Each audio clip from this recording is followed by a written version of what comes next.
Hello everyone, welcome to my new. मेरा जो आज का टॉपिक है वो है एंगर मैनेजमेंट। एंगर मैनेजमेंट, गुस्से को कंट्रोल करना या उससे कोप अप करना। गुस्सा हम सभी को आता है, किसी को ज्यादा तो किसी को कम। पर क्या कभी हम में से किसी ने ये सोचा है कि गुस्सा क्या होता है? हम ये वर्ड बहुत रिपीटेडली बोलते रहते हैं, बहुत सुनते रहते हैं हमारी लाइफ में। क्या होता है गुस्सा? उस समय क्या हमारी मेंटल स्टेट होती है, क्या कंडीशंस होती हैं जिसके कारण ये गुस्सा आता है? हम नॉर्मली बोलते रहते हैं गुस्सा गुस्सा गुस्सा, लेकिन ये इससे कितना ज्यादा हमें फिजिकली और साइकोलॉजिकली हार्म्स होते हैं, इस वीडियो को आप पूरा देखेंगे तो आप इस चीज को समझ पाएंगे। तो मेरी आपसे रिक्वेस्ट है कि प्लीज इस वीडियो को पूरा देखिए, like share comment and subscribe कीजिए माइंडेड।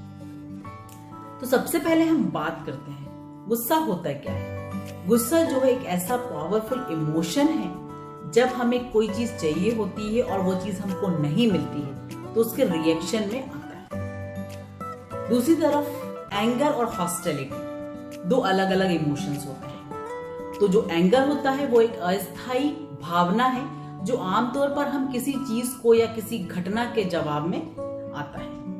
हॉस्टिलिटी जो है वो नफरत और दुश्मनी से प्रेरित होती है। इसके बहुत कुछ कॉमन फैक्टर्स होते हैं, जिसमें से कुछ एक मैं बताने जा रही हूं, जैसे कि stress, pressure of work, lack of time, hunger, pessimism, jealousy, poor health, lack of financial security. यदि हम एंगर के इफेक्ट की बात करें तो इसके फिजियोलॉजिकल और साइकोलॉजिकल दोनों इफेक्ट होते हैं। फिजियोलॉजिकल इफेक्ट की यदि हम बात करते हैं तो increase blood pressure, blood sugar, faster pulse, short breaths, fatigue, fatness, decrease in immune system, restrictions of blood vessels. और यदि हम साइकोलॉजिकल इफेक्ट की बात करते हैं तो loneliness, anxiety, depression, eating disorder, sleep disorders.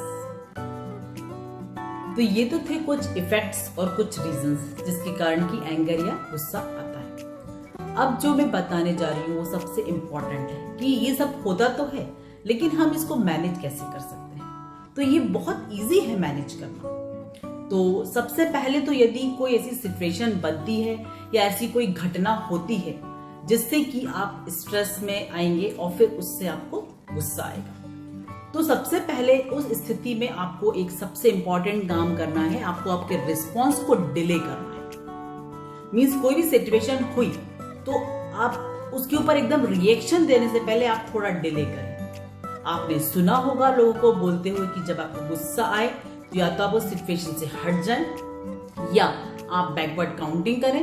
कुछ इस तरीके के टिप्स आपने कई बार कुछ लोगों के मुंह से सुने होंगे कि इस तरीके की चीजें हमको करना चाहिए। तो वो इसलिए बोला जाता है कि आप अपने इस रिस्पॉन्स को डिले करें। उससे क्या होगा कि हमारे जो दो ब्रेन होते हैं, एक इमोशनल ब्रेन होता है और एक रैशनल ब्रेन होता है। तो जो इमोशनल ब्रेन होता है वो आपको बिना सोचे समझे आप रिएक्शन देने के लिए आपको प्रेरित करता है, लेकिन जब आप उस रिस्पॉन्स को डिले करते हैं तो आपका रैशनल ब्रेन जो है वो एक्टिव हो जाता है, जिससे कि आपको सोचने का मौका मिलता है।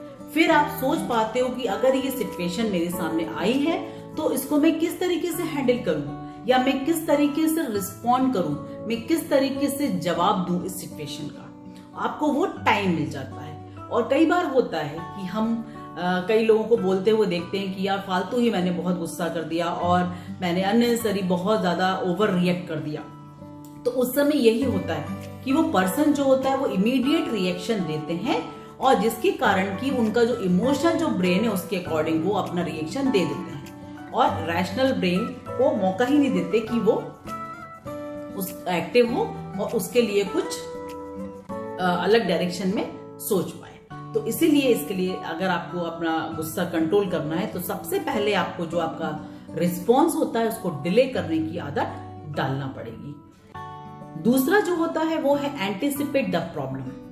आप प्रॉब्लम को एंटिसिपेट करिए, मतलब आप समझिए कि क्या सिचुएशन होगी, क्यों ऐसा उस पर्सन ने किया होगा, क्या वो हमेशा ऐसा करते हैं या ऐसी घटना क्यों हुई, क्या कंडीशंस हैं जब आप उस प्रॉब्लम को एंटिसिपेट करेंगे तो ऑटोमेटिकली आप उसके सॉल्यूशंस की तरफ जाएंगे, और जब आपको सॉल्यूशन मिलेगा तो ऑटोमेटिकली आप अपने एंगर को कंट्रोल करने में सक्सेस होंगे। इसका जो थर्ड है वो है एम्पैथेटिक।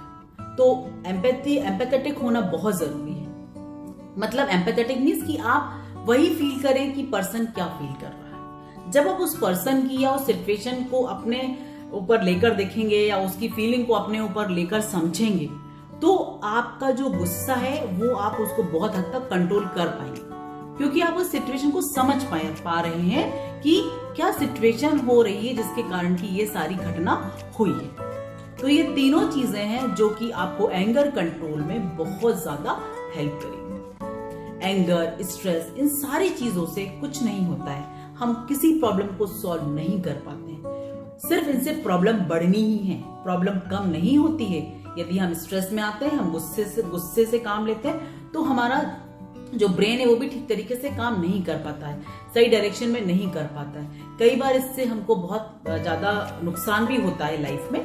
तो इसीलिए जो मैंने आपको ये जो 3 स्ट्रैटेजीज बताई हैं, delay the response, anticipate the problem and empathetic, इन तीनों चीजों को आप एक बार यूज करके देखिए, अपनी लाइफ में उसको उतार के देखिए।